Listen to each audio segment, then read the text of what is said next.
Hey, this is Ryan Hillard with the Ford Mortgage Group, and this is the market rate forecast for the week of October 18th, 2021. Right now, as a recap of last week, rates did get slightly worse, with the emphasis here being on slightly. When we talk about rates, I always like to reiterate that right now they're not moving in leaps and bounds. We're not seeing huge jumps one way or the other, which is good news. But we are seeing them very slowly, incrementally moving up, just a little bit more of continued rate creep.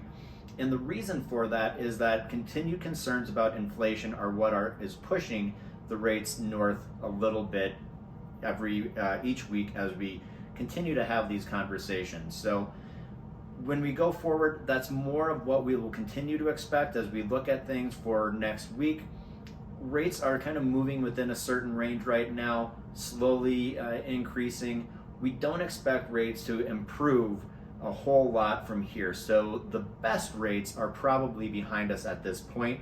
That doesn't mean that we don't move from best to worst in this case. We're moving from amazing to still really, really good.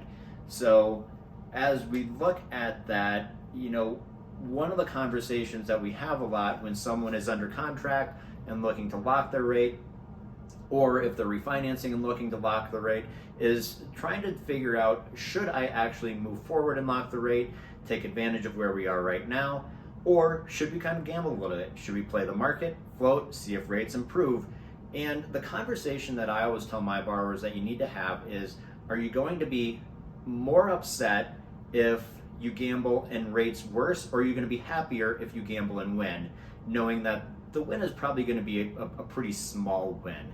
And most of the time, the answer is I'm going to be more upset. And if that's the case, then we just go by the saying of, if you like it, lock it.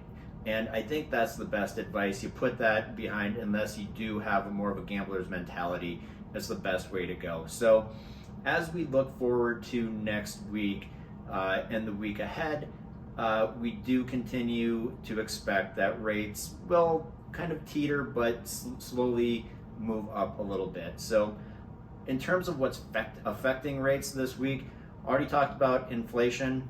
That continues to be an issue that we are looking at.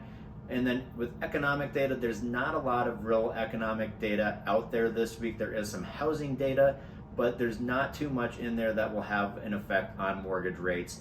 And then, of course, in the Fed stimulus, which we continue to talk about, the Fed continues to buy back mortgage bonds and treasuries.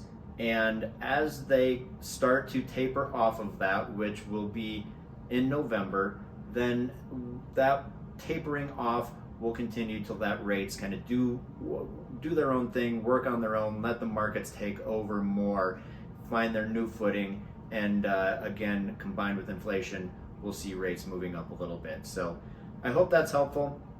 If you have any questions about this, if you're looking to refinance, if you're looking to purchase, and you have questions, want a second opinion, please feel free to reach out to me.